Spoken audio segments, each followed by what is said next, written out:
మామ ఒక్కసారి మీ అమ్మ నాన్నలు ఎలాంటి సిచ్యువేషన్లో ఉన్నారో తలుచుకో. నిజం చెప్పాలంటే వాళ్ళు అలిసిపోయారు మామ.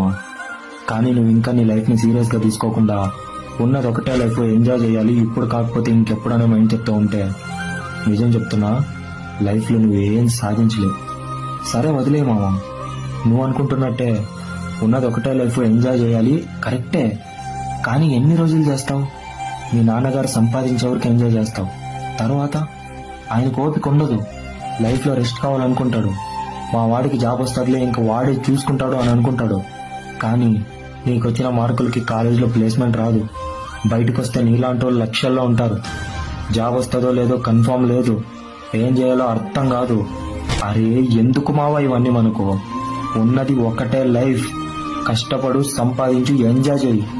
కానీ ఎంజాయ్ చేసి తరువాత కష్టపడి సంపాదిస్తాను మాత్రం అనుకోకు, సంకం నాకిపోతావు.